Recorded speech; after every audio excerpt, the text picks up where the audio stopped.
చచ్చిపోదామనుకున్నా నేను, చచ్చిపోదామనుకున్నా నేను. బ్రతకడం చేతగాక నమ్మిన వాళ్ళు మోసం చేస్తే చచ్చిపోదామనుకున్నా. నా ఇంటిలో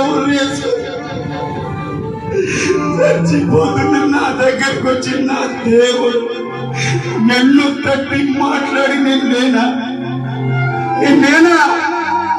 అందరు మోసం చేశారా? నేనున్నమ్మా, నేనున్న కుమారుడా, నీ జీవితాన్ని నాకు ఇవ్వరా, నీ జీవితాన్ని నా చేతిలో పెట్టురా, నిన్ను నేను ఎత్తి లోకానికి చూపిస్తాను. మరణ పడకల్లో ఉన్న నా దేవుడు నా దగ్గరికి వచ్చాడు. ఎవరున్నారు అంతటి వారు?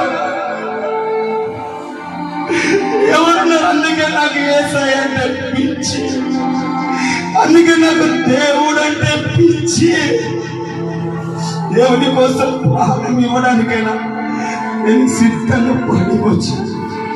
అందరు నన్ను ఒంటరినైపోయి ఏ కాకినై చచ్చిపోదామని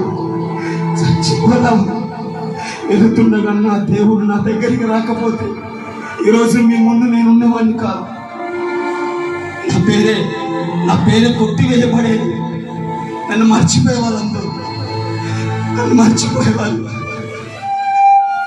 ఎవరు? అరే నువ్వు తిన్నావా లేదా? అరే నువ్వేం చేస్తున్నావురా? ఎలా ఉన్నావురా? నువ్వెలా బ్రతుకుతున్నావురా? నీ స్థితి ఏంట్రా? ఎలా ఉన్నావురని అడగతోడు ఎవరు లేకపోయినా నా ప్రభు వచ్చాడని నా దగ్గరికి.